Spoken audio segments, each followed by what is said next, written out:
इसी कामना के साथ आइए बढ़ते हैं आज के ये दिव्य क्रमांक की ओर। आपने कभी सोचा है कि आपके घर में रोज रोज क्यों होता है इतना झगड़ा? कभी बात बात पे क्यों उठती हैं आवाजें? कभी छोटी सी बात क्यों बन जाती है आग का शोला? क्या ये केवल संयोग है या फिर कोई छिपा हुआ षड्यंत्र? आज जो राज खुलेगा वो आपको अंदर तक झकझोर देगा, क्योंकि ये बात केवल पारिवारिक नहीं आध्यात्मिक भी है। और इस गूढ़ सत्य का उद्घाटन करेंगे हमारे मार्गदर्शक श्री नीम करौरी बाबा के दिव्य वचन। तो इसीलिए अगर आप तक भी आज का ये क्रमांक पहुंचा है तो इसीलिए क्रमांक के साथ में बने रहिएगा ताकि संपूर्ण जानकारी आपको प्राप्त हो सके। तो आइए बढ़ते हैं आज के इस दिव्य अध्याय की ओर। आखिर घर की शांति क्यों टूटती है? एक घर तब तक स्वर्ग है जब तक उसमें सच्चाई, प्रेम और समर्पण बसा हो, लेकिन जब ये तत्व धीरे धीरे समाप्त होने लगते हैं तो जान लो कोई बाहरी शक्ति सक्रिय है।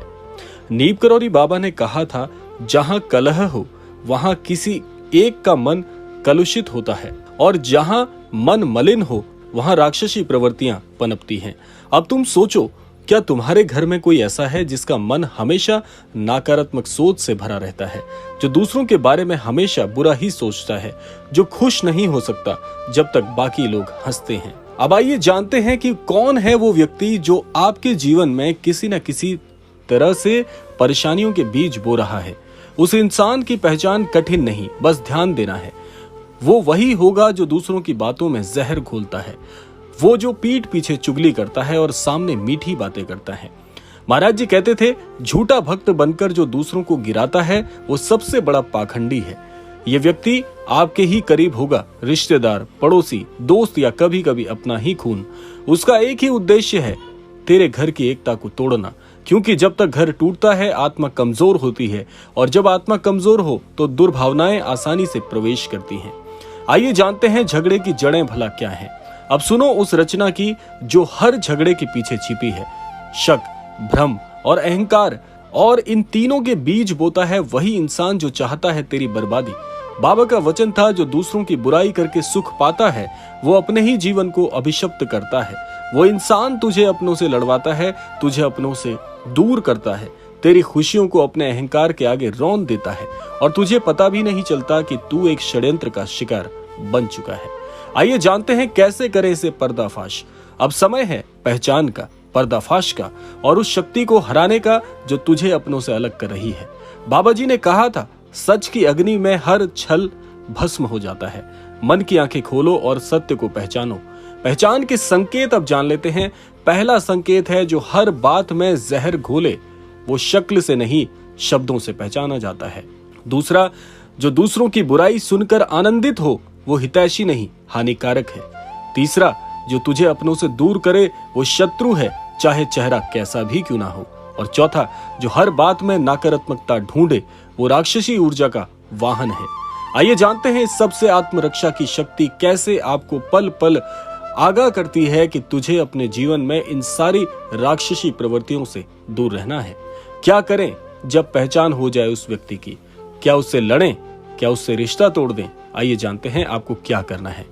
बाबा जी कहते थे, सत्य की रक्षा तलवार से नहीं तपस्या से होती है। अपने विचारों को शुद्ध करो, ऊर्जा को ऊंचा करो, और फिर देखो कैसे झूठ खुद बिखर जाता है। रक्षा के उपाय आइए जान लेते हैं।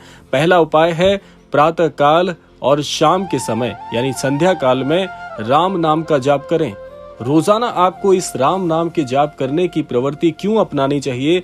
क्योंकि राम नाम के जाप से ऐसी ऊर्जा का संचय आपके शरीर में होता है जो कि हर प्रकार की, जी हाँ, हर प्रकार की नकारात्मक ऊर्जा से आपकी रक्षा करता है, एक ढाल की भांति।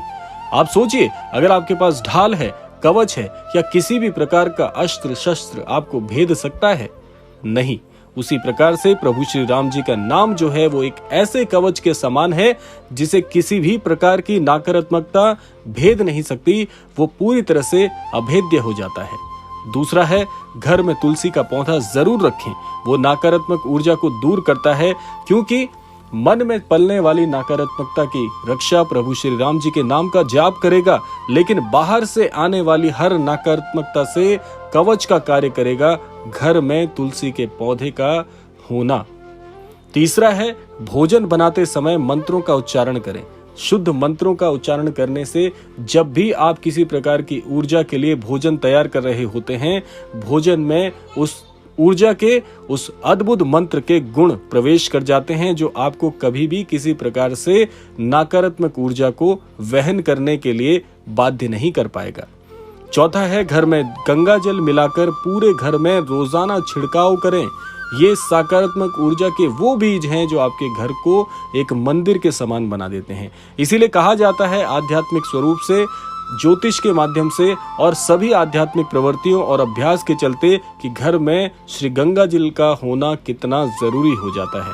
और पांचवा है, हर पूर्णिमा को घर में सरसों के तेल का दीपक जरूर जलाएं। वैसे तो घरों में रोजाना सरसों के तेल का दीपक जलाना बहुत शुभ माना जाता है। पूर्णिमा के दिन विशेष तौर पर सरसों के तेल का दीपक जरूर प्रज्वलित करें और नीम करौरी बाबा का ध्यान जरूर कर लीजिएगा। ये वो कुछ ऐसे अचूक उपाय हैं जिनको अपनाकर आप अपने जीवन में हर प्रकार की नकारात्मकता से दूर रह सकते हैं।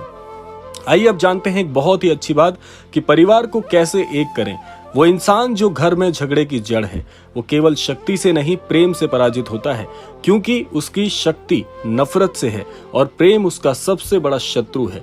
इसीलिए बाबा का आशीर्वाद था, जहां प्रेम है वहां प्रभु स्वयं वास करते हैं। तुम अपनों को समझो, एक दूसरे की बात सुनो और मन में क्षमा का दीप जलाओ। झगड़े का हर बीज उसी क्षण जल जाता है जब क्षमा की वर्षा होती है। इसीलिए कहा जाता है, महाराज जी कहते हैं कि सत्य की विजय हमेशा होकर ही रहती है, चाहे पराजय, झूठ, छल कितने ही प्रबल क्यों ना हो जाए। इसीलिए महाराज जी कहते हैं, अब तू जान गया है कि झगड़ों की असली वजह क्या है। अब वक्त है एक निर्णय लेने का, सच का साथ देगा या उस नकाबपोश का जो तुझे अपनों से अलग कर रहा है। बाबा की वाणी बहुत ही अद्भुत है। जो अपने हृदय में सच्चे प्रभु का वास करता है, उसे कोई छल, कोई नफरत, कोई झगड़ा छू ही नहीं सकता। इसीलिए आओ मिलकर एक संकल्प लें, हम नफरत को नहीं प्रेम को स्थान देंगे, हम झगड़े को नहीं संवाद को चुनेंगे और हम नीम करौरी बाबा की शिक्षाओं के मार्ग पर चलकर अपने जीवन को एक मंदिर के समान बनाएंगे। इसीलिए झगड़े अब रुकेंगे। वो इंसान अब बेनकाब हो चुका है और तू अब पहले जैसा अनजान नहीं रहा। नीम करौरी बाबा के चरणों में प्रार्थना करें कि हमें बुद्धि दें, विवेक दें और प्रेम से भरा हृदय दें, ताकि कोई नकाबपोश, कोई भी छलिया कभी हमारी एकता को तोड़ ना सके। इसी प्रकार से महाराज जी कहते हैं, जो व्यक्ति किसी भी प्रकार से दूसरों से, सभी से प्रेम करना सीख जाए, ऐसा व्यक्ति कभी भी किसी प्रकार के छल कपट का शिकार नहीं होता। ऐसा व्यक्ति ईश्वर को हमेशा स्मरणीय रहता है। तो ये था आज का अद्भुत क्रमांक। आशा करते हैं क्रमांक आप सभी के लिए फलदायी हो। इसी कामना के साथ समय आता है विदा लेने का, और विदा लेने से पूर्व समय है रोजाना की प्रार्थना का। यही प्रार्थना करना चाहूंगा कि श्री महाराज जी सभी को सन्मति और सद्बुद्धि की प्राप्ति कराएं और इस संपूर्ण सृष्टि का, इस संपूर्ण लोक का कल्याण हो। इसी कामना के साथ विदा लेते हैं। मिलते हैं अगले क्रमांक में। तब तक के लिए जय श्री राम, जय गुरुदेव, जय उत्तराखंड।